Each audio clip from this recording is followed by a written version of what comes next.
Sorry, I just had a Steam notification pop up. Hey, everybody. Welcome to Rewind and Reload. I'm your host for the week, Tim. I'm joined by my friends, John and Quentin. Hey, hello. Hi. That was my chair squeaking very loud. I think this is on the end of the, on its end of the life cycle. Is like the bottom spring? Yeah.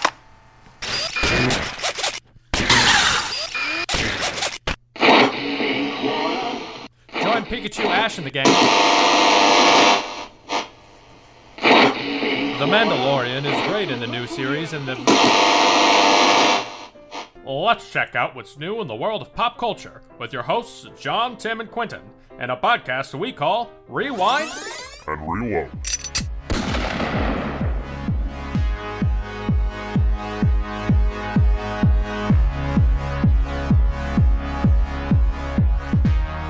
Or like the little, whatever, the hydraulic tube. Oh, yeah. It kind of lowers a little bit if you sit at the right kind of like angle with the seat. The seal's bad. Yeah.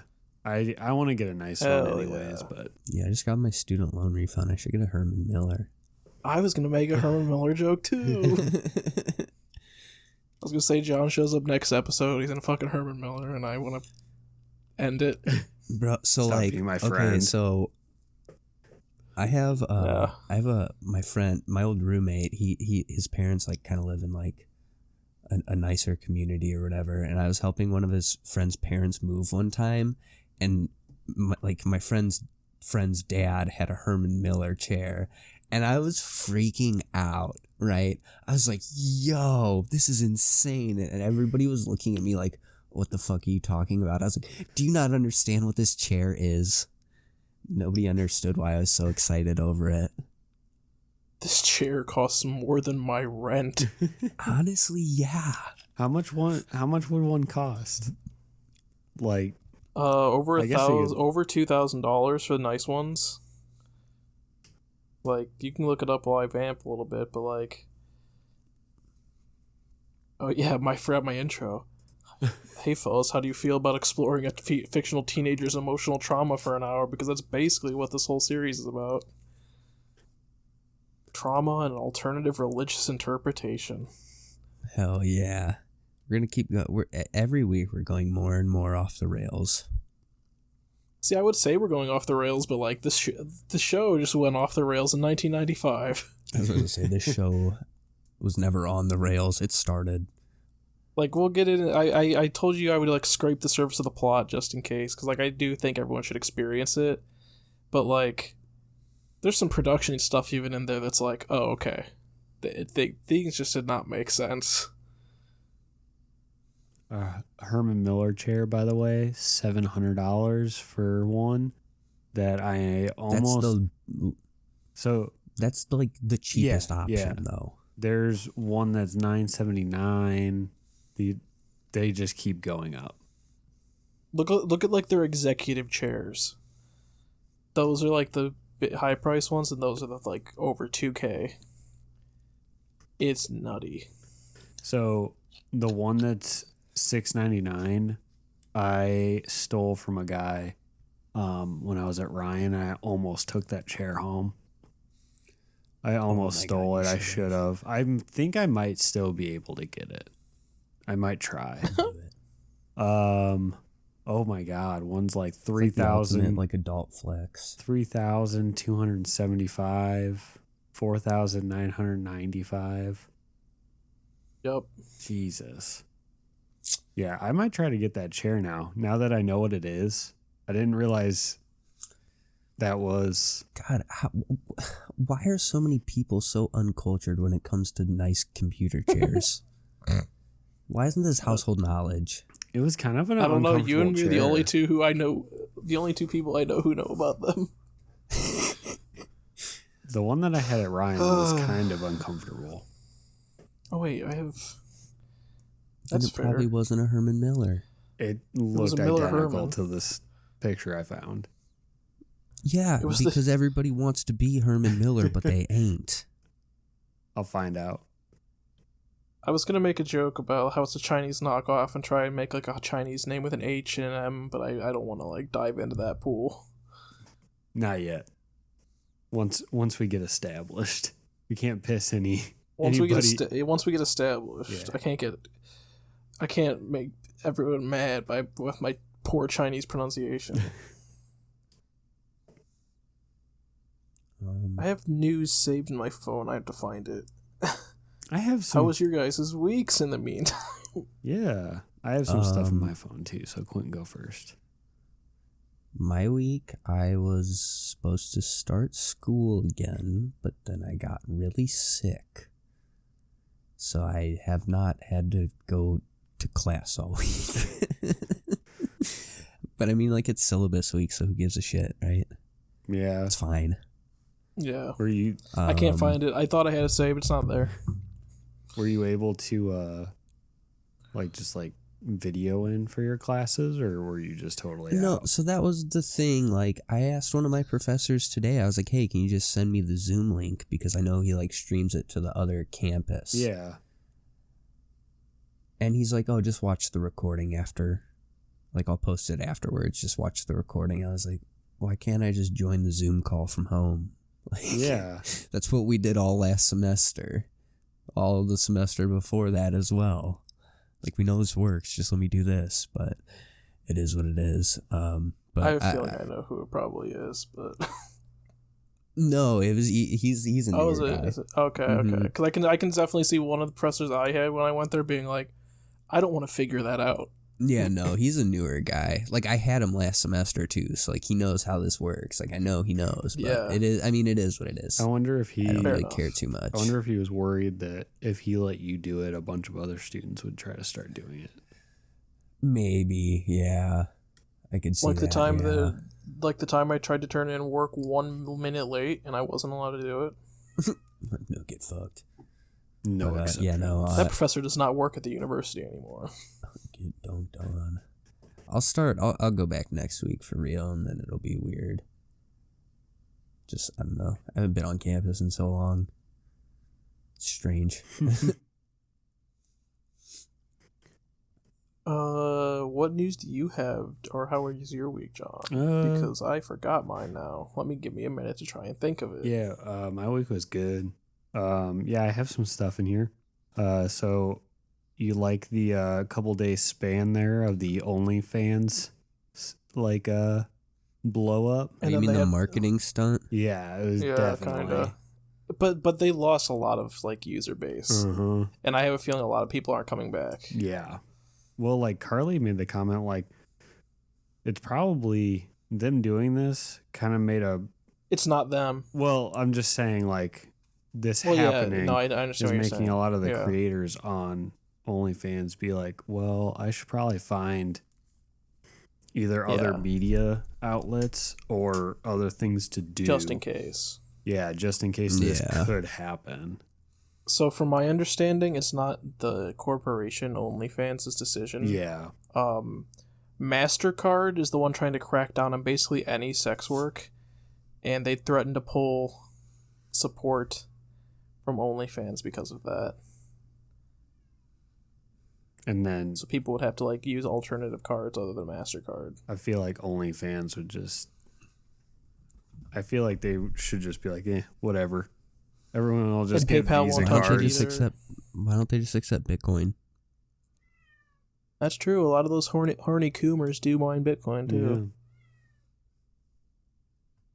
Yeah. Another thing I have. Shit. What?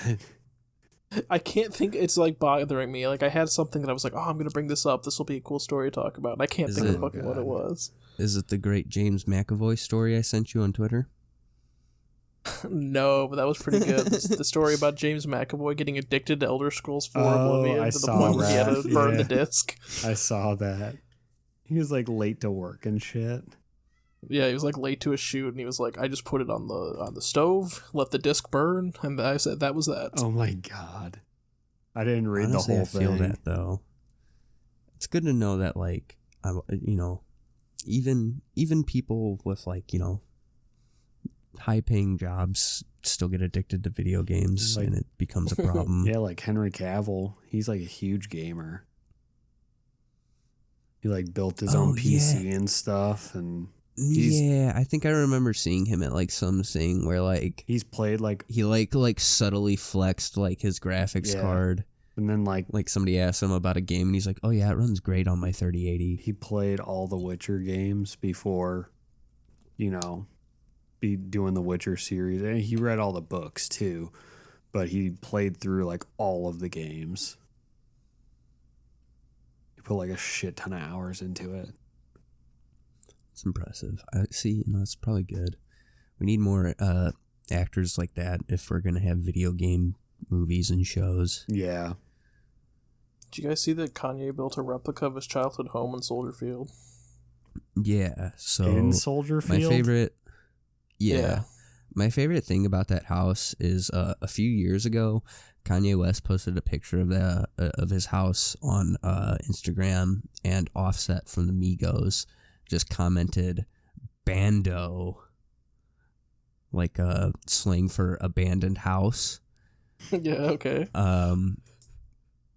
Not realizing that was Kanye West's childhood home.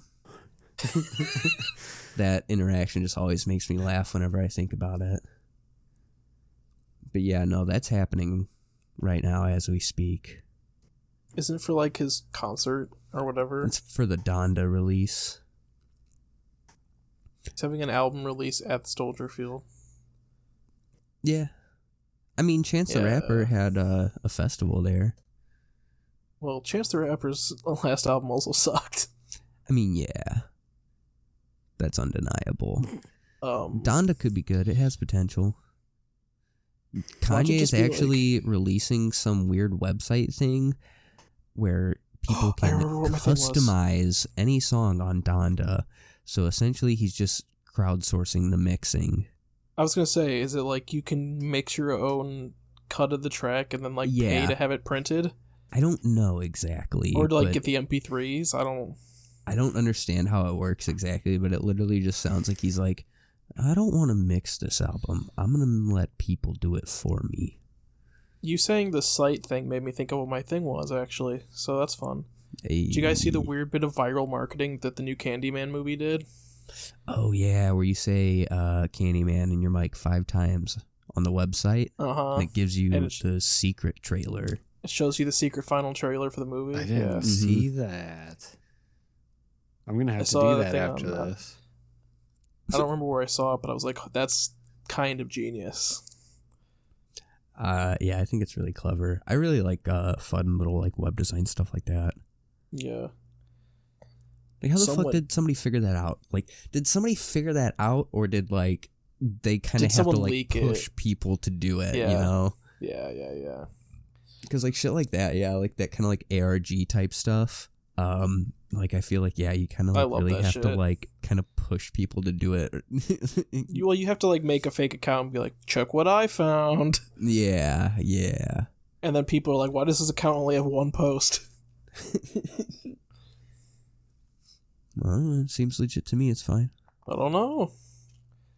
Did you see that Tony Hawk made some skateboards with his blood? Yeah, dude. So like I think he only sold like 500 of them. Yeah. They sold out really fast. I forget how much they cost. They were like, I think like 500. Or maybe they only did 50 and they were 500 a piece. I don't know. I know he teamed up with Liquid Death, so.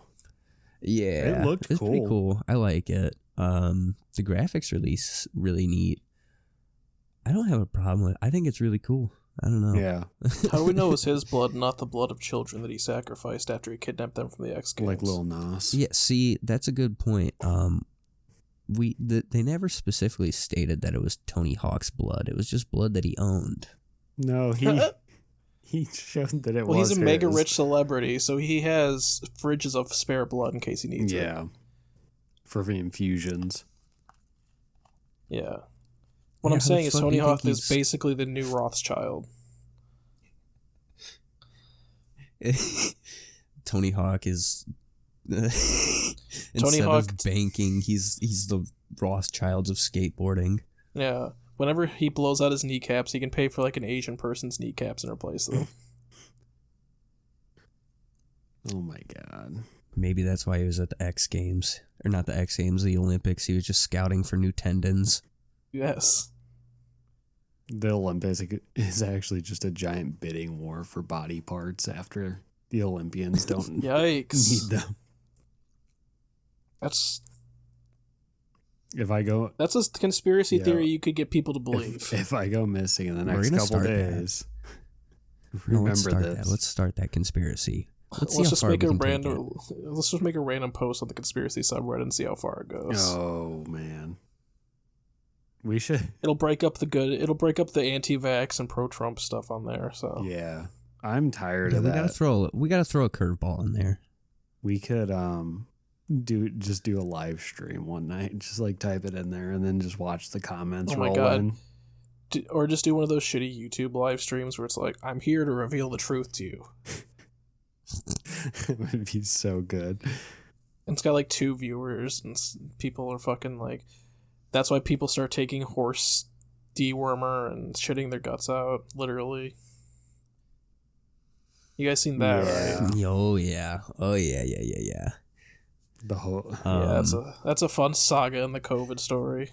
Yeah, I mean, like, they didn't learn from fucking hydroxychloroquine. No. They didn't learn from the fucking aquarium tank cleaner. Like, come on. People are mainlining fucking horse dewormer, okay? My favorite, one of my favorite things that's happened in, like, the political sphere the past couple of weeks. Actually, I can't really say that sentence. That's not really like a sentence.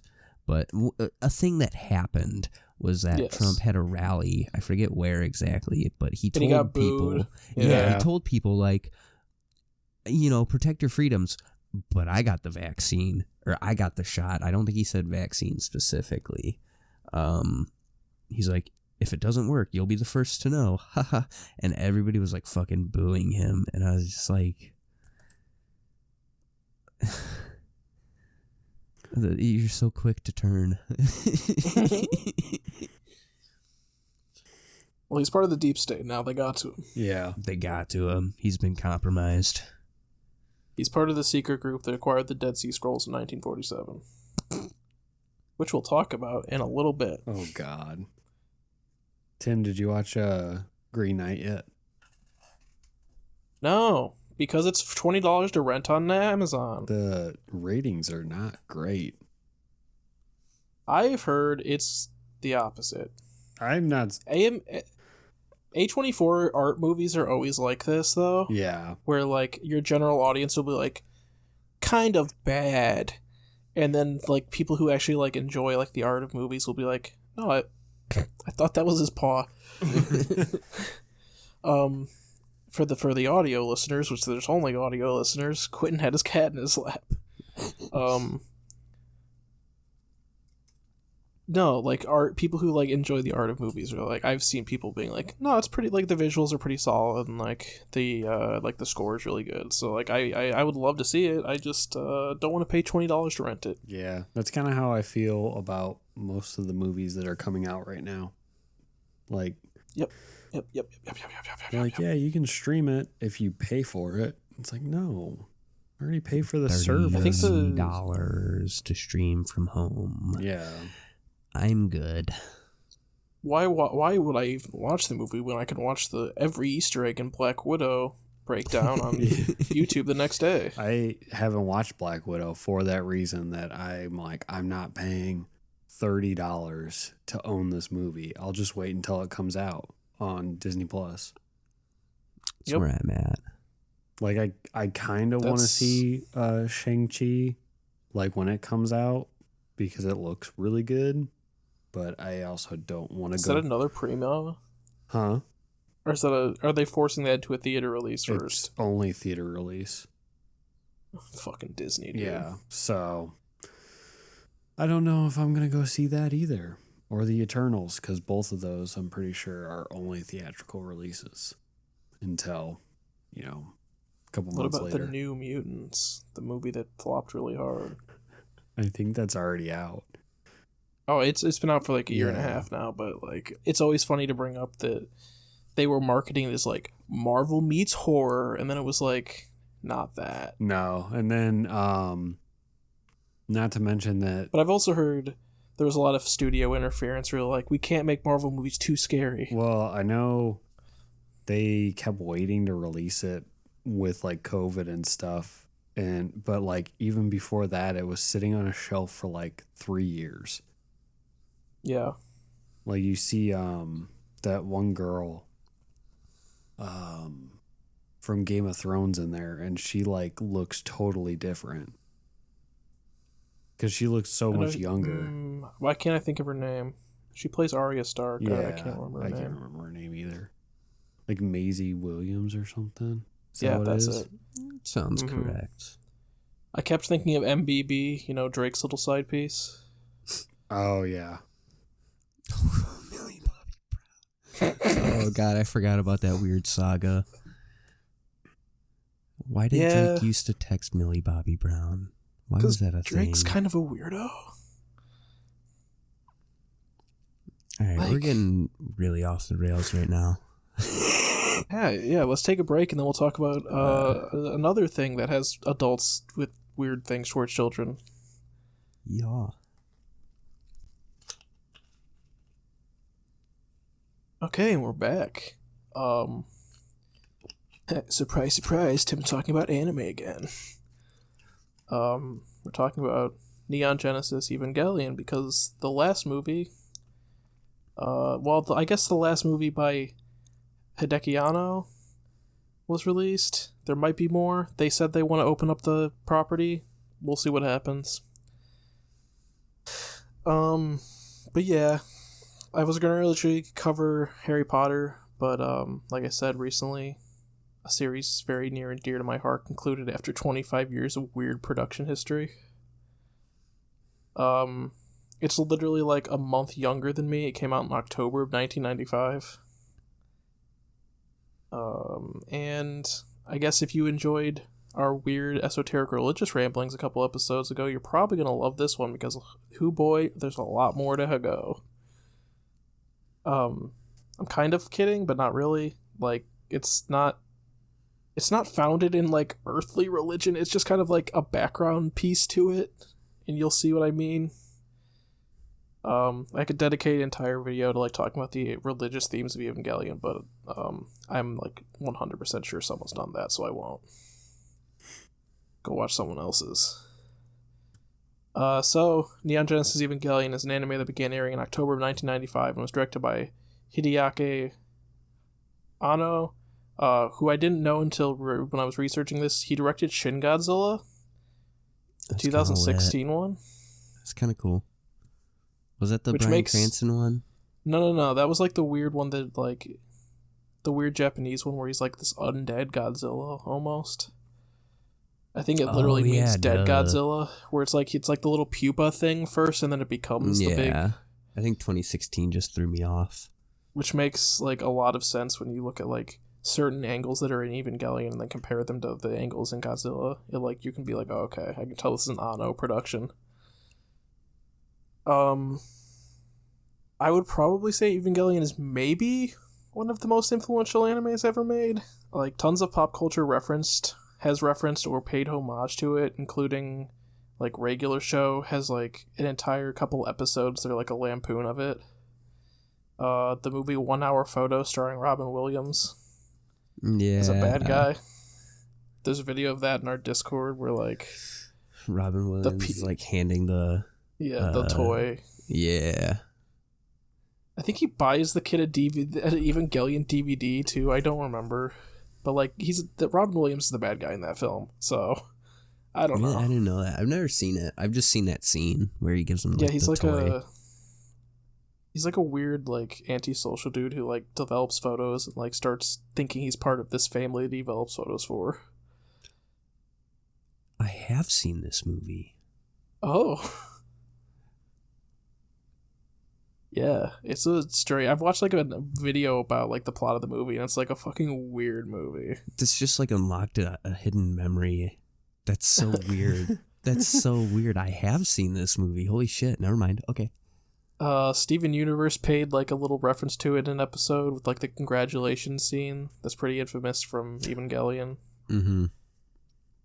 Justice League, the animated series, did. Like, there's a robot that looks like an Evangelion in it. I couldn't find a picture of it, but... Well, I did see a picture of it, but I didn't put it in the doc.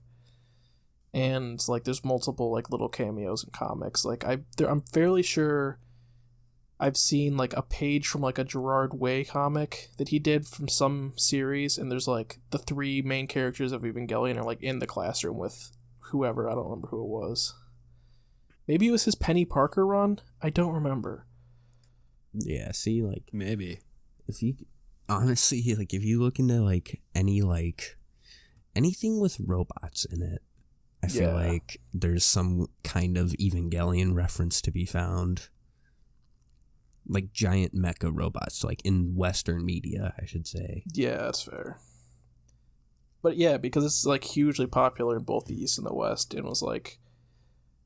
Maybe not like people our age, considering it came out like while we were fucking infants. Yeah, I don't. But like people like a few years older than us are like, I feel like this was like their first anime because it was like airing. I don't know when it came to the West. Honestly, it could have been one of those that like got delayed, like Pokemon, where it didn't like start until 2000 or whatever. But yeah, see, like it's such like one of those weird shows that you don't know like what age group to like associate it with. Mm-hmm. Because like I have an uncle who's like in his late 30s, almost 40s, who like knows all about the show, loves it, and then you get kids who are like 14 who like have watched the entire show. Well, it's because they put it on Netflix like within the last 2 years. But yeah, no, I get what you mean. Like they didn't have to deal with the struggle of like I didn't either. I didn't do this, but like I've heard stories of like people who at the time before it like got aired in the West, they were like the only way you could do it was like bootleg dub DVDs that you would find at like comic shops. Yeah, I've heard about the struggles of the classic or like anime VHSs fans. Even at the time. I guess it wasn't DVDs. That's kind of how I felt growing up trying to buy manga though. Fair enough, yeah. Like honestly, you could be like being by a random Yu-Gi-Oh manga and then like not know how to read manga. So I was like, yes. What the fuck's going on? Issue 32, this seems like the perfect place to pick up. I have a random Dragon Ball Z manga from, I think it's at some point it's just Piccolo dying in the Android saga. And that's the only one I have. I remember what my Yu-Gi-Oh one was. I feel like did I give that to you? Yeah, I think you gave that to me for like my birthday one year or something.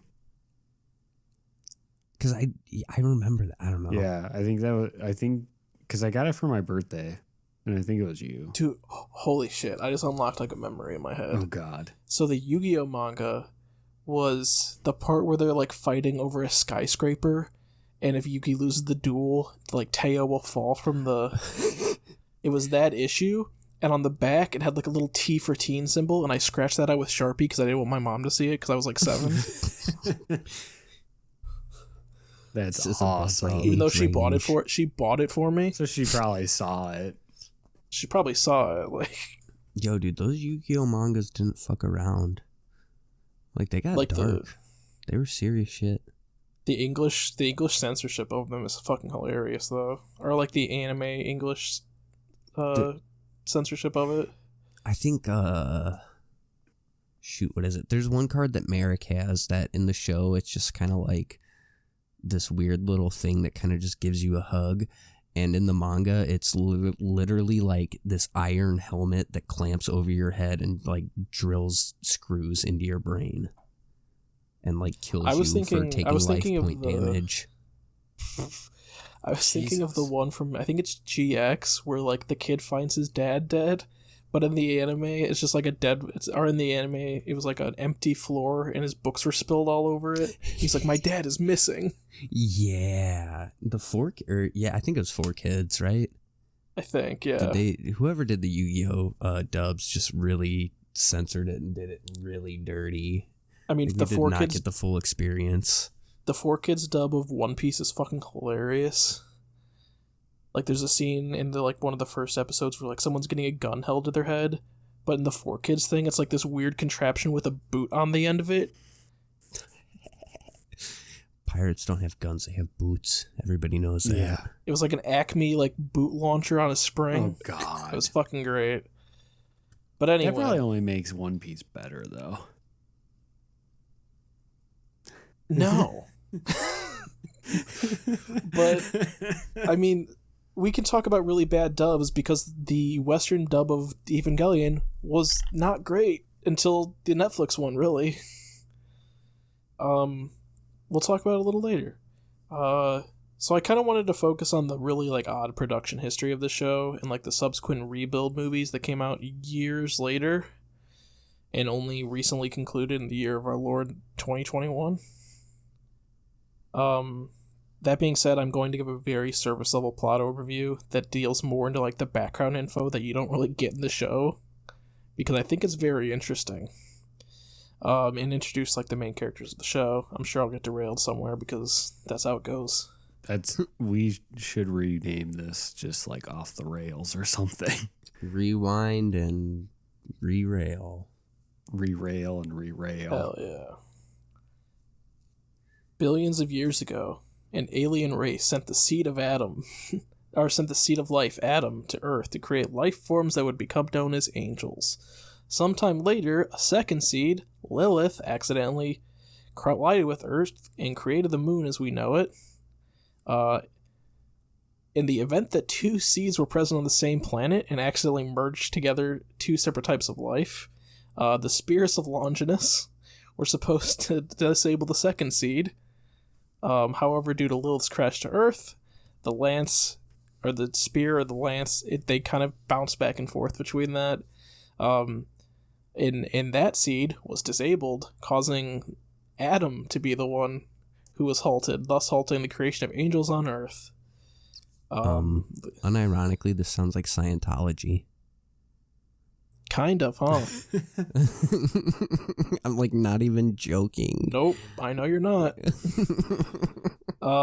This was known as the First Impact, and because of this event, humanity, or Lilim, instead began to populate the Earth. Flash forward like a millennia to... What's that face for, Quinn? Literally, like you just replace Adam and Lilith with Xenu. Yep. And it's Scientology. Yes, sir. I don't know if it's on purpose, because there's some stuff about a different cult later. Okay.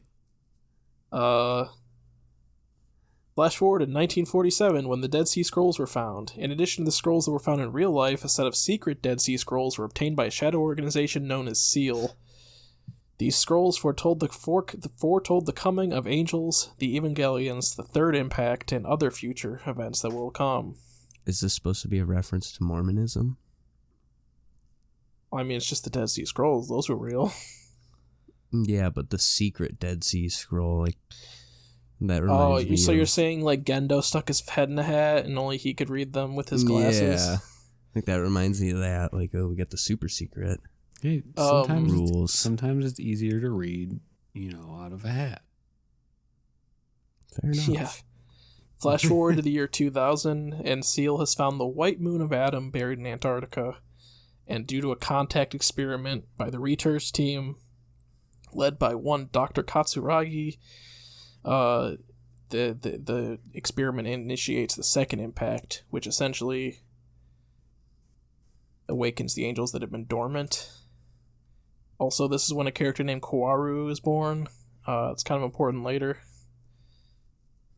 Born is in quotes. We're not really sure.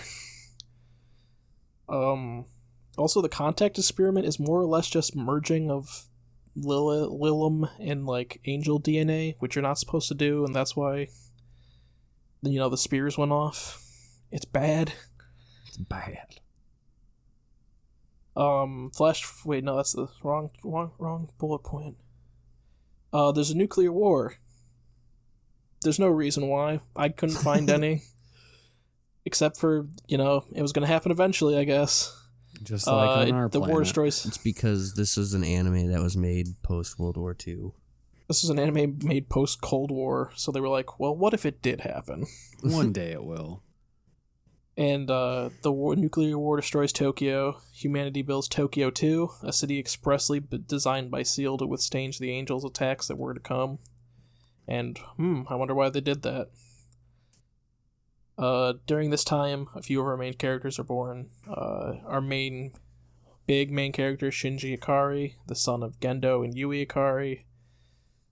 Two of the lead researchers into Angels and Evangelions for SEAL. Asuka Langley Soryu is born in Germany and is one of the children who will become a pilot of an Evangelion.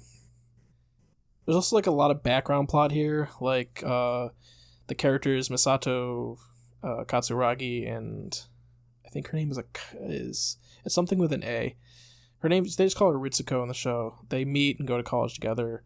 Yui Ikari disappears under mysterious circumstances after an experiment with Evangelion Unit 01.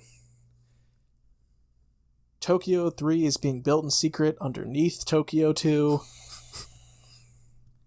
The construction of the Magi supercomputers by Ritsuko's mom, who's incidentally having an affair with Gendo Ikari, Shinji's dad. Ritsuko will also have an affair with Gendo Ikari. It's kind of fucked. Gendo gets it. Gendo uses women because he can. Like, they kind of are fine with it. It's not like an abusive thing, but he's just kind of like, we do sex now. Flash forward to 2015, and the series starts in earnest. Shinji Ikari comes to Tokyo 2 to meet with Gendo. I don't know if it's ever explicitly said, but I'm pretty sure it's because, like, Gendo left him when he was like a 5-year-old after Yui disappeared. And he was like, I'm just gonna go meet my dad. It's about time. I'm emotionally stunted enough from growing up without a father and a mother. He comes and he's practically forced to pilot the Evangelion 01 so as to save a heavily injured Rei Ayanami, a girl we don't really know because it's the beginning of the series. We get to know her later, but from having to do it. Gendo's a real bastard, as I said. He's just kind of a real asshole. A real piece of and, work. like, he has his reasons for it that I, like... I don't know. Him and Shinji are basically the same person, but they don't realize it until too late. Also, Misato Katsuragi becomes, like, a surrogate mother to Shinji because he's living with her, and she's a commander for NERV, which is like the military branch of SEAL. But it gets weird later on. She kisses him, asks him if he wants to have sex. And he says no, to his credit. And she even is like, oh, that was fucked up of me. Why did I do that? But it happens, and it's fucking weird. Oh yeah, Shinji's not going to horny jail. Shinji should go to horny jail. A lot of the series is happening because Shinji doesn't go to horny jail. I take my statement back. But even he has the foresight to be like, I shouldn't do it with this woman in her 30s. As a 15-year-old. It's fine. Asuka shows up. World. It's just the anime world. It's Age fine. does not matter. Asuka shows up in the anime world. Asuka shows up eventually. And the trio of her, Shinji, and Rei, they never really become friends, but they kind of all are like, they're like, oh, okay, we work together. We all pilot Evangelions. We're all here right now. And they all fight the angels that have come to quote-unquote destroy humanity. That's what they're told. Shinji gets weird emotionally stunted boners for both girls, but finds his feelings rebuffed by both girls for reasons. Mostly Asuka is also not emotionally mature enough for that, and Rei is a fucking weirdo. Shinji gets a really rough go of it, I'm not gonna lie. That's like the main takeaway of the series, is like just how much trauma can you put this 14-year-old throughout a series. It really, I'll talk about it later when I talk about production, but like it really takes a turn from like oh, our plot is about this 14-year-old piloting a robot and fighting these weird robot angel creatures, to here's an emotional analysis of this emotionally scarred 14-year-old boy. And we'll talk about why that happens, but it happens.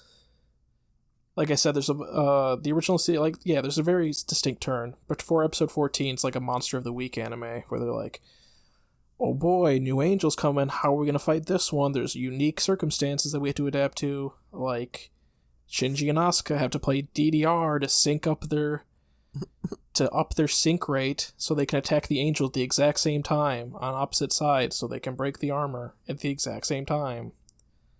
It's silly and dumb. I'm not gonna lie. It's 1995 anime. That says it all right there. Things culminate with events that cause the third impact during this, depending on the timeline. Shinji either puts himself on trial for his actions throughout the series, rejects the instrumentality, the Human Instrumentality Project, which is the coalescence of all souls of humanity into one, or completely destroys massive swaths of the earth and has to come to terms with that over the course of a movie. So, just normal anime stuff. It's normal 14-year-old. Yeah. Stuff. It's just your normal 14-year-old emotional boner things.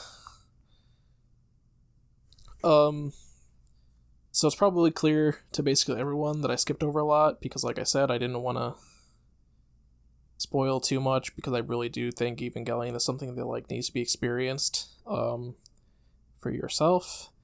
That being said, there's a lot of content warnings for this show, like suicidal thoughts, some sexual moments with teens, and blatant disregard for human life from some characters. I'm not trying to discredit the story. I think it's an important story, and we'll talk about why there's these darker things in it. But just know that being in the right headspace is kind of important, because I can 100% see someone who's depressed falling even deeper because this show's depressing as hell. Also, the rebuild. Oh, sorry. I was gonna say, I can see that. Yeah. Yeah, there's especially the last few episodes of the series where Shinji's oh, I'm depressed. And then there's the different parts of his psyche being this is your fault, and then he has to deal with that. Also, the rebuild movies follow almost an entirely different plot from the show. There's a very clear divergence point, which is the third impact. But, I do truly, recommend watching the series, then watch the movie, The End of Evangelion, and then watch the rebuild movies. That's a lot, but it's a good show, so. If you just want to watch the rebuild movies, just watch the rebuild movies. But, there's context that I don't know. You have to, experience the original to realize how good the rebuild movies are. But let's get to the production history, because that's a whole beast in and of itself. So I guess you guys haven't watched it, so I was going to say, what did you boys think? But the most that I remember of this is seeing different characters either being cosplayed or artwork of this show, or little small clips here and there on either Reddit or Instagram or whatever. But yeah, that's about it. I haven't watched it yet. It seems pretty interesting though, so I might try it. It's all on either Netflix or Amazon, so yeah, I might try it out. I started it. Yeah, we started it together because that's where my best moment of comedy ever came from. I was going to say, and then Tim made a certain joke, and then I think that, that just ended my Evangelion career. It wasn't even a distasteful joke. That's the problem. It was just really fucking bad. It was. How do you explain that joke on an audio podcast? Okay, so in the first episode, there's a big battle, and the Evangelion Unit 1, Evo 1, is damaged to the point where it has to be recovered. In the episode 2, there's a scene of them pulling the huge gun up, and Quinn was going, "Oh, is that Evo 1?" And I went, "No, that's Eva Gun." I just lost it. I was like, God damn it. Oh, fuck. It's like the perfect mix of terrible joke, but like dad joke. Yeah. Sometimes that's Chef's kiss. Tim just pulls those jokes off so well because he says them at the perfect times. His timing is what makes them. It's just like, When I got it, I got it. Yeah. What can I say? So, following the completion of his work on Nadia, The Secret Blue Water, and the failure of Royal Space Force, The Wings of Hanamis, director Hideaki Anno fell into a depression. Wow, shocker. I know. Considering what we talked about and what we will talk about.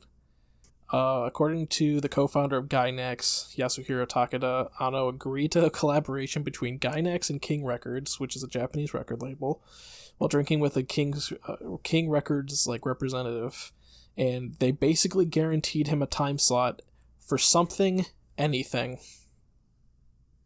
So they were just like, yeah, just make something. We'll get you a time slot. It's fine. And he ended up making Evangelion. In 1993, Anno began development on a series revolving around the notion of, quote, not running away. According to him, the plot of the series reflects his 4-year depression. A few formats were floated, including a film, a television series, and an OVA, or an original video animation, but the TV series was eventually settled on. Following the March 20th, 1995 sarin gas attack on the Tokyo subway by the cult Aum Shinrikyo, significant changes were made to the plot of Evangelion because Anno thought certain aspects were, quote, too close to reality, and he feared censorship by the networks at the time. Japanese critic Azuma Hiroki said that Evangelion is, quote, an intrinsic critique of Aum. I did not know that. Me either. Yeah, neither did I Yeah. until I was reading the Wikipedia. I was like, oh. Didn't the Aum Shinrikyo cult have like that whole weird like interactive game thing? I think? Like they had some weird computer game. I don't know. That sounds was pretty right. fucked. There's some crazy shit with that. The fact that I think it's the cult that basically started as like an MLM, and then they were like, actually, by the way, we're going to try and poison the entire city of Tokyo, and I am God. Yeah. Yeah, that shit was wild. I've never heard of this cult. I'm going to have to look into it. It's kind of fucked. Yeah, I like cult shit. I love learning about that, so... Me too. And Aum is one of the fucking weirder ones. I feel like the more I learn about cults, the less likely I am to join one. I mean, you guys know that good old Jim Jones is from our state, right? Yep. No, I didn't know that. Yeah. It's wild. Yeah. He preached at a church in Indy for like years. He was born in Crete. Yeah. Hot diggity. Hell yeah. Anyways. The series ran close to deadlines throughout its production history, which kind of, well, I originally noted which shows a bit towards the end of the series, but we'll talk about the end of the series. What else do you expect from a depressed person? Yeah, honestly, like well, yeah, it really does come down to Anno, because like there's some quotes later on where it's like pretty obvious that like he just like struggled with how he wanted things to go until like his deadlines came up. You gotta wait till you get that deadline rush of serotonin, and then everything's clear. Yes, you're not wrong. That's how I got through college. The rain is gone. So That's how I'm currently getting through college. Hell yeah. By episode 13, the series began to significantly deviate from the original story, and the initial project was abandoned in favor of the new direction. The number of angels was changed from 17 instead of 28, and the writers changed the ending of the series. Originally, the Human Instrumentality Project failed after an angel attacked the moon. I guess because it would destroy the black egg of Lilith, which is the moon. But, Okay. I don't know. I guess we'll never know. It's not the ending that happened. On top of the scheduling issues, according to Anno, Gainax had inadequate materials and staff for the full production of the series, and only 3 Gainax employees were supposedly working on the project at any given time, and the majority of the production was outsourced to Tatsunoko Production, which is just another animation studio who does... I think they're mainly known for doing outsourced work. I've went through their Wikipedia page and I don't recognize any of their actual work. Don't they do fighting games? Yeah, you're right. They do. Well, They they do have they had Wii Tatsunoko game. versus Capcom. Yeah, that game's freaking lit, dude. They have some characters that are recognizable, but I don't know them, so. Got you. Yeah, I don't know any of the Tatsunoko characters. I literally just know them from that one game. Yeah. Neither do I. I thought at first they were the Transformers company, but they're not.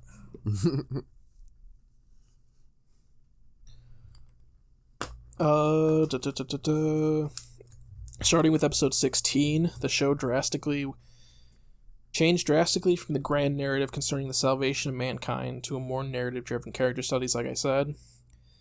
This change coincided with Anno's growing interest in psychology after a friend lent him a book on mental illness.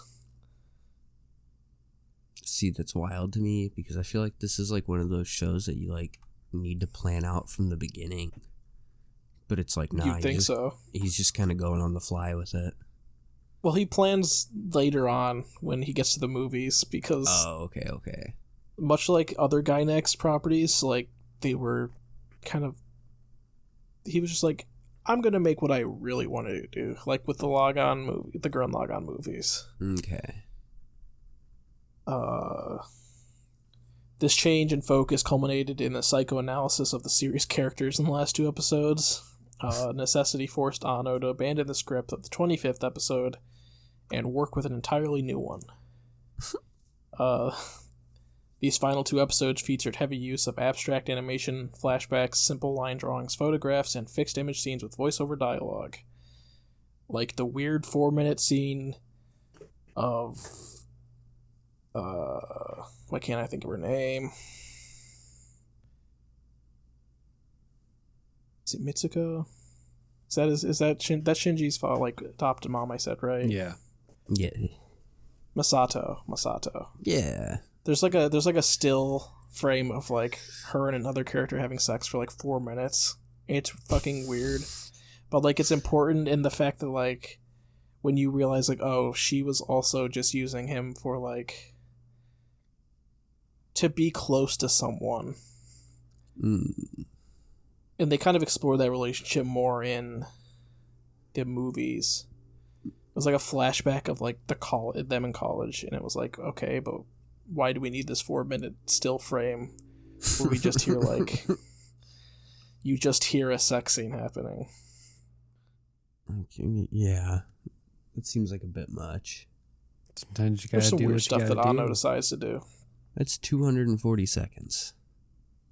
Yeah, It's a lot of screen time. That's a lot of sex, and It's not even sex. It's just a fucking still image. Some it's just not even a still image of them. It's a still image of people can't see my hands, but the frame just to the left, there's a fan going, and a couple of beer cans, and what's happening just out of frame, but you can't see it. You can just hear it. Why does that go on so long? I don't know. It just does. It's kind of awkward, but okay. These changes were some critics speculated that these unconventional choices were caused by budget cuts. But Toshio Okada, the Gainax president of production at the time, stated that while it wasn't only a problem of scheduling and budgeting, Anno, quote, couldn't decide on an ending until it came. That's his style, unquote. Hell yeah. So yeah, he was really working with that depression procrastination, I guess. I feel it. I get it. I understand. These 2 episodes also sparked a lot of controversy and condemnation at the time from fans and critics. To remedy the situation, in 1997, Anno and Gainax released 2 animated films that provided an alternative ending to the show. a short summary movie called Death and Rebirth, and the masterpiece that is The End of Evangelion, that starts with a scene of Shinji masturbating over the unconscious body of Asuka. I'm so messed up. Yeah. And even, like, I get... it's not as, like, weird and gross. It's as weird and gross as it sounds, but, like, even the character in universe is like, why the fuck did I do this? This is weird. Post-nut clarity. But like, her robe slips open, he sees a tit, and he's like, Hubba-da. you about to make me act up. About to act a fool. And I mean, I get it. I was 14, and if I even saw a picture of a nipple, I was going.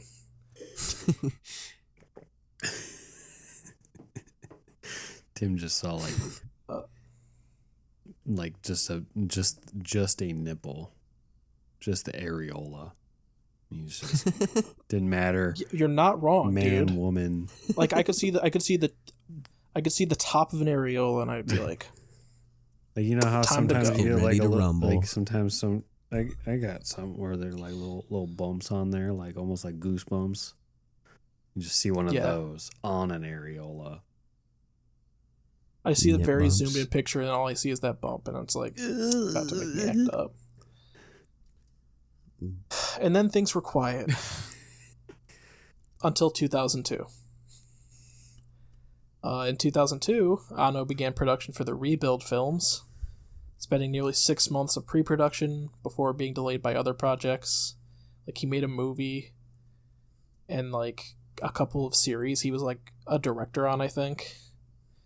And then in December 2006, Anno revealed that he was happy to finally recreate Eva as, quote, he wanted it to be, unquote, in the beginning, and that he no longer was constrained by technological or budget limitations, because at this point, this series had racked in a ton of money.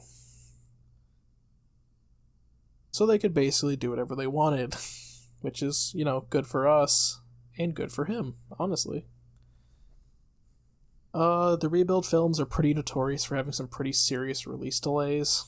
The first film was pushed back from a summer release to the fall of 2007.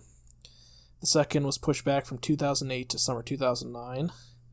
The third film was originally announced to release in 2008, but was released in 2012. Oh. And the final film was supposed to be released all the way back in 2013, but was only released in Japan in February of 2021. They were supposed to release it last year, but due to COVID, they pushed it back for safety reasons. Wow. Because they wanted it to be a big theatrical release in Japan. Wow.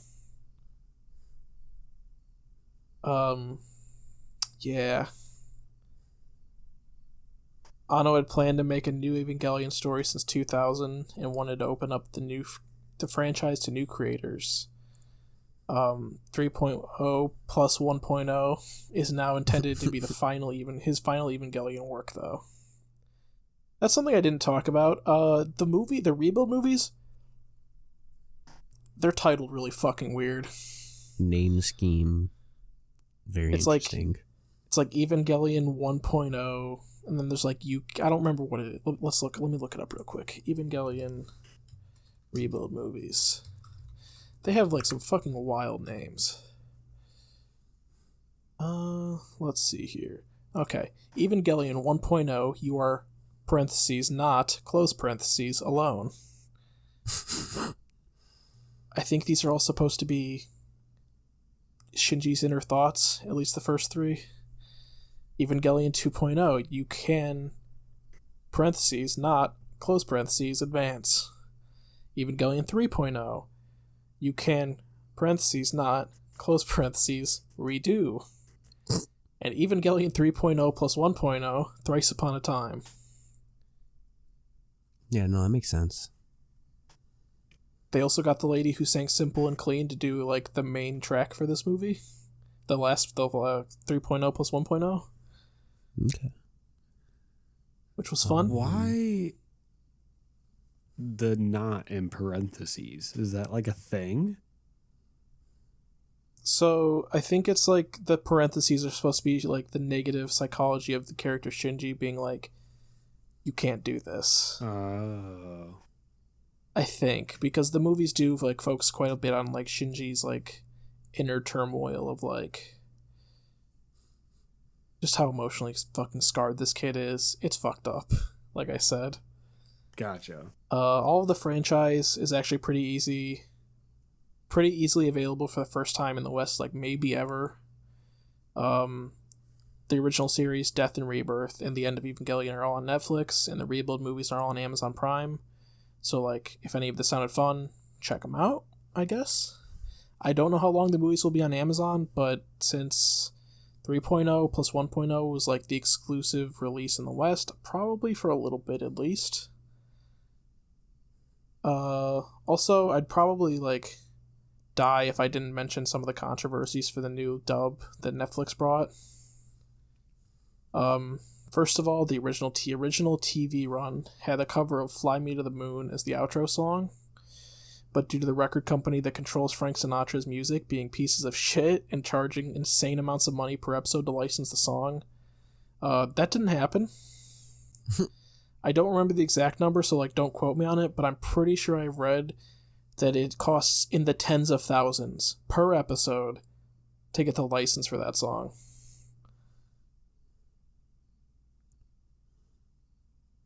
So I guess DC played quite a bit for Joker. Like, back in the day, like it was pretty okay. Like, but they back were in the day, fine well, I with think that. it was controlled by someone else back in '95. Gotcha. I mean, then again, too, copyright laws have changed so much. Yeah. I think one of those like scummy record companies that buys up like huge swaths of music did to that. Mm-hmm. Gotcha. Also, there's one change of dialogue in the new dub that's really funny to me. So in the original dub, the character Kawaru tells Shinji that he loves him, but in the Netflix release, it's changed to, quote, "You are worthy of my grace. I'm saying I like you." Like I said, I find it really fucking funny, but I also kind of see why they changed it. They completely redubbed the series because the original dub was kind of bad. And, like, it was, like, 90s quality audio, so they didn't want to put that on Netflix. Cowards. But, like, even in the Rebuild movies, there is, like, this weird, like, romantic undertone with Shinji and Kawaru's relationship. Because Kawaru is one of the only characters in the show who, like, emotionally supports Shinji at all. So, like, it kind of makes sense that Shinji would just be like, oh, I'm emotionally attached to this person. Is this what it feels like to, like, love someone? But, I don't know. There's, like, even a really romantically charged scene of them playing piano together in the third movie. Like I said, that being said, I think it's hard to tell if it's just me reading too much into it, because I've been told that I do that with this series by people, and also Shinji's an emotionally traumatized teenager, so I don't know, I feel like this is a series you're supposed to look too far into. No, you 100%, that's what I've said too, thank you. We have friends who told me, like, no, I think you're just, like, reading too much into it. I was like, I don't think I am. Like, don't get me wrong, like, yeah, I definitely think there's some pieces of media that you're supposed to take at face value. Kind of like an example, I guess, like Harry Potter. Yeah. Like, it's very on the nose with it. Yeah, you take that for what it is. But then, like, series like this, like, there's just, like, so much, like, symbolism and all this other shit going on underneath it that, like, you kind of have to dig into it and, like, really overanalyze shit to fully get it. And I think that's, like, what the creator wants, too. Yeah. He wants there to be, like, this degree of ambiguity, as opposed to J.K. Rowling, who will just take anything anyone asks, go, yep, that happened. Yep. The wizards pooped their pants. I mean, I don't think there's a problem with it, but that's why there's the meme of Dumbledore was romantically involved with Grindelwald. Oh, yeah. Because someone asked her that. Yeah, someone asked her that, like, and she was like, yeah. No, that's what I intended. And like, I don't think there's any reference to like him being there. Okay, no, there is. There's like one line in the book where it's like, oh, like they were the best of friends. They spent every hour together. Okay, if you read that at face value, they were just really good friends. But you're releasing this book in the age of Tumblr, they're gay. Which, like, fine. I don't care that Dumbledore's gay. It doesn't bother me. Yeah, either way, it's whatever. It's just the fact that J.K. Rowling just goes, yeah, like Quentin said, yep, wizards poop their pants and make it disappear. Yeah. She's kind of willy-nilly changing. All right, shit Joan, around. settle down. You have one black character in your books. Don't they get killed? No, they don't get killed. No. No. They are on the run, though, which could be interpreted some ways. True. They're on the run with one of the thinly veiled Jewish person allegories. Oh God, yeah, yeah. There's some weird shit in here. I was going to talk about that, and when I was, like I said, I was going to originally talk about Harry Potter, and we're at the end, so like we can ramble a little bit. Well, yeah, it's really hard not to be like, oh, she meant that the goblins were Jewish people. Yeah. Like it literally, the goblins just like look like anti-Semitic propaganda from like World War II. Like they're described as like crooked-nosed little people, and they control all of the banks in the wizarding world. Come on, Joan, you can do better. No, she can't.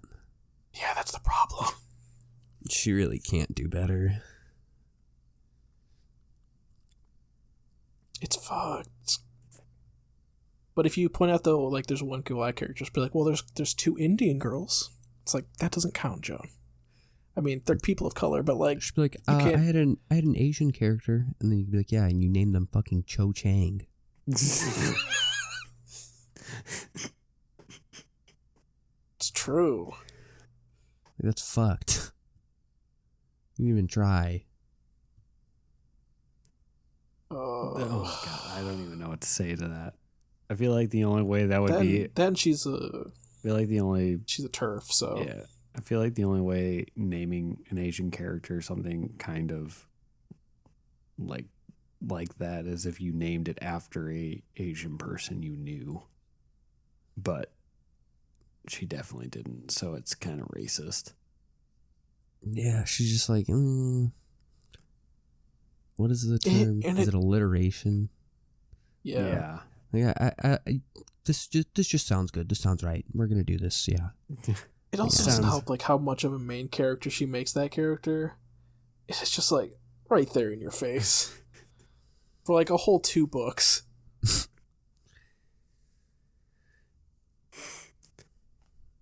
Maybe we shouldn't do a Harry Potter episode. We'd get a whole fandom just hating us.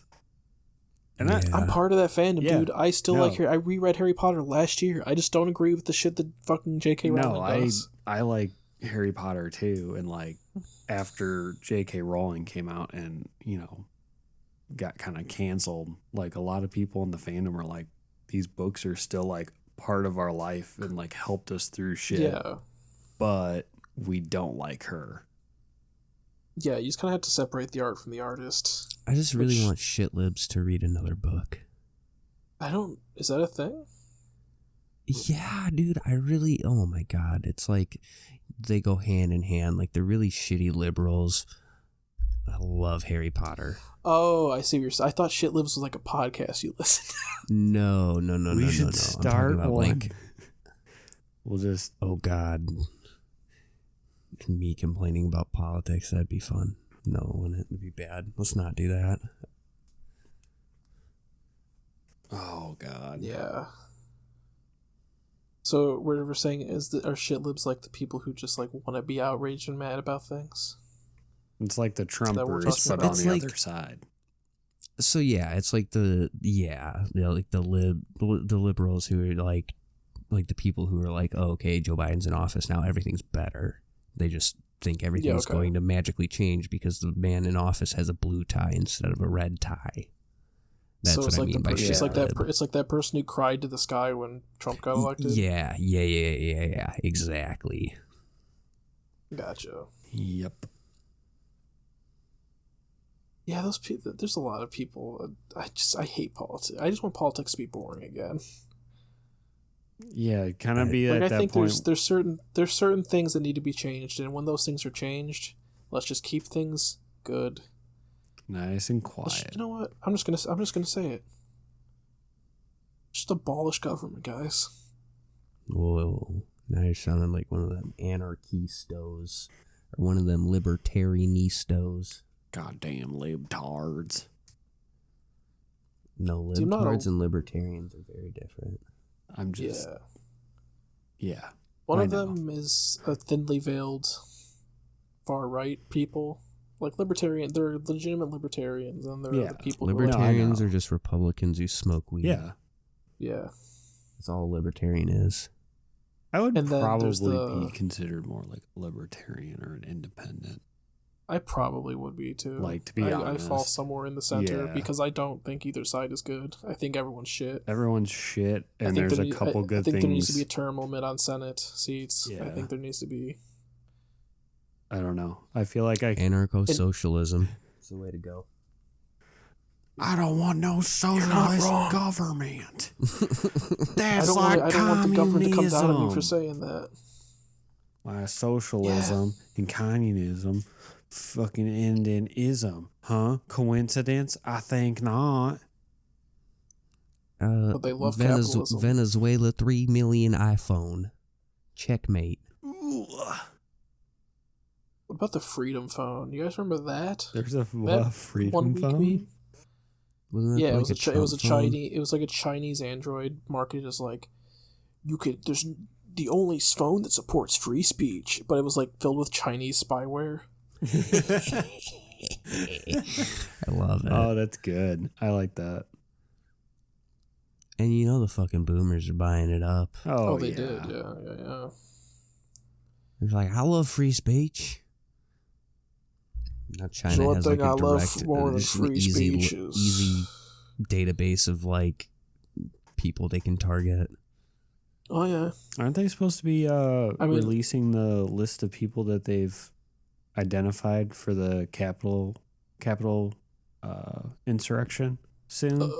Well, they might, because that lawsuit from the Capitol officers came out like today or yesterday. Yeah. So I'm assuming that will be revealed during discovery at some point during the trial. Didn't they say the officer was in the right for shooting that one woman? Yeah. The guy who he testified either today or yesterday, and his quote was, "What I did saved dozens of lives." I mean, he's the one wrong. Dude. Yeah. Yeah, that dude's a G. I mean, there was a good number of fucking OGs on that day. That guy who led all those guys away from the Senate Hall or whatever. Oh, I thought that's who we were talking about. No, I'm talking about the guy who shot that woman. Oh no, not that. Oh my God. The guy who's a G is the guy who like distracted everybody. Yeah. The guy who shot the woman's not a G. I mean, like he was just kind of there. He was definitely he was justified. I think. I think he was justified in what he did, but yeah, he's not a G. To clarify, killing a person doesn't make you a G. He's the one who's. Yeah, he's the one who said like. I'm talking about the. Yeah. What, was it? Isn't his last name like Goodman or something? Yeah, I think wasn't he telling people that like the Capitol building was like the opposite direction or whatever? Yeah, he was like leading them down the wrong hallways and shit. Mm-hmm. Well, they were still smearing shit on the walls, so what does it matter? I mean, I don't know. What do you? The best part is there's my thing is, what do you expect? The one dude to happen. The one dude who came with his mom had like a Dishonored tattoo on his hand, like the Dishonored symbol. That's like it was on his the back of his hand. People were trying to say that was that dude was an Antifa plant, and that tattoo was a hammer and sickle. I remember that. No, but then you zoom in, it's like the Outsiders brand from a fucking. That's great. Dishonored. It's so funny. No, sir, this is not a communist. Like, imagine that. Imagine that. Like, you go to the fucking Capitol building and you are just like, yeah, dude, I'm about this. Like, I'm about to do this with my fellow quote unquote patriots. And then the next day you go online and you see everybody calling you an Antifa plant and some kind of like communist. Well, like, the other, how does that make them feel? the other part Does that just break a person? The other part that kind of pisses me off with the Antifa thing is I remember a lot of Republicans in my life that were like, yeah, good, storm the Capitol, the government's fucked up, and then everyone turned on all those people, and then they were like, yeah, it's Antifa, it wasn't us. Yeah. Like, it was like, really? Like, you were just happy that they were doing it, and then now everyone's mad at you, and you're like, oh, it was Antifa, it wasn't us. Yeah, it was like people posting on Parler, look at me at the Senate, like storming the Senate. We're doing this. We're all storming the Senate right now. And then the next day it's like, nope, that was Antifa. Yeah. I don't know. I would love, it's going to be so funny if that list comes out and just, can you imagine how many people are shitting bricks right now? Because they haven't identified everyone, obviously, but they've identified a good chunk from what it sounds. Hey, you know what's really crazy and what's like really good at helping stop facial recognition AI? Not posting it on social media. Not only that, but face masks.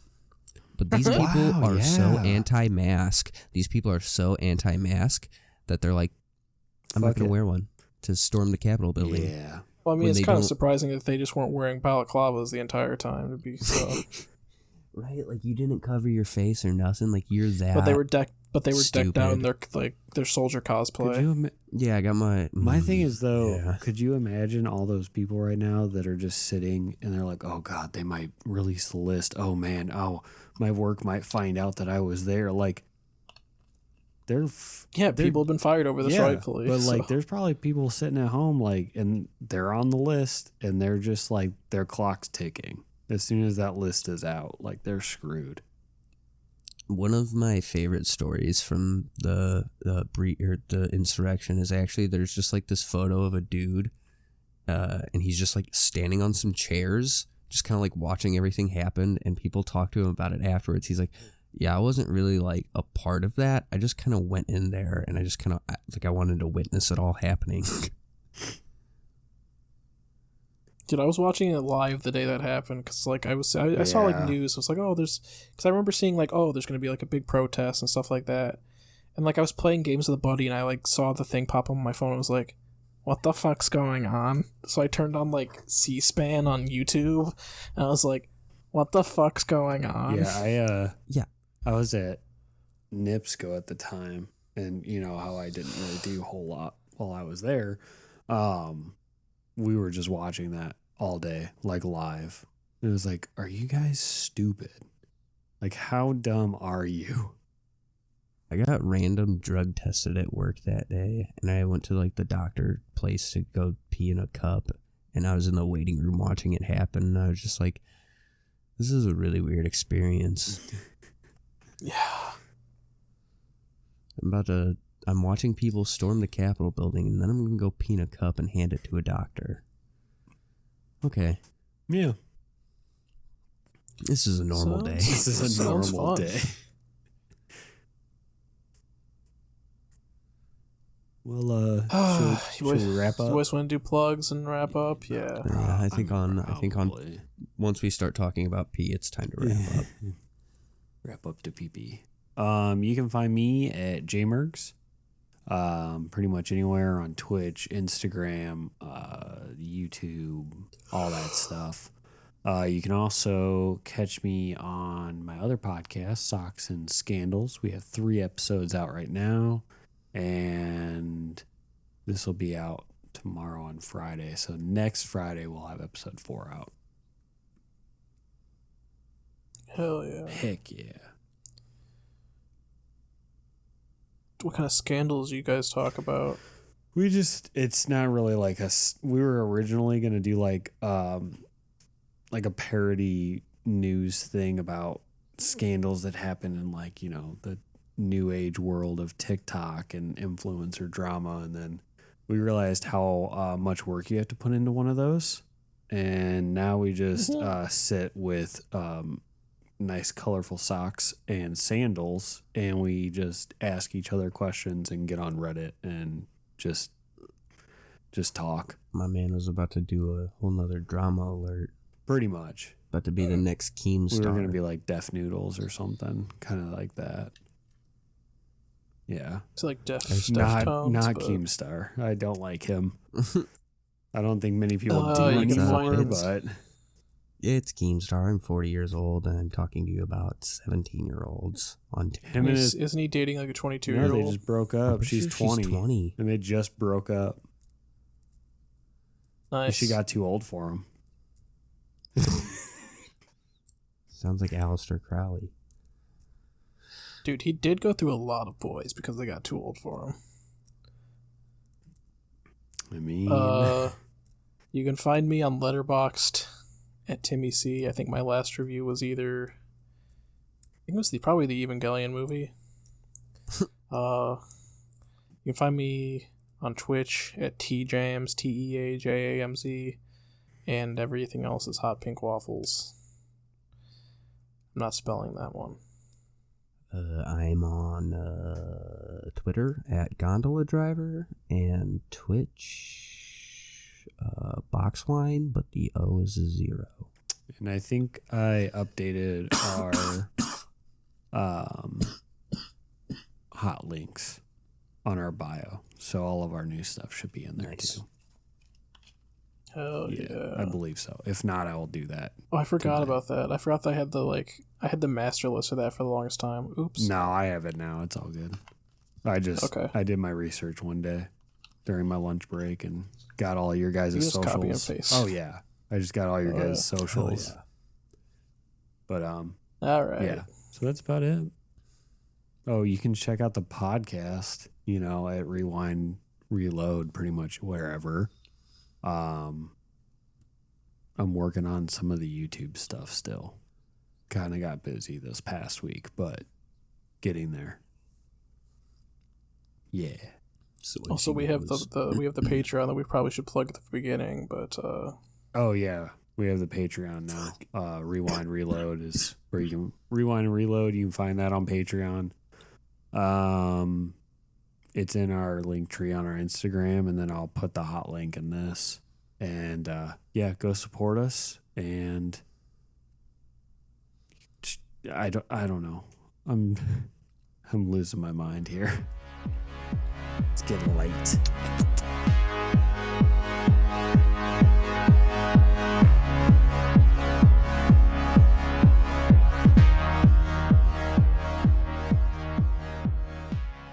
okay, bye. Goopy.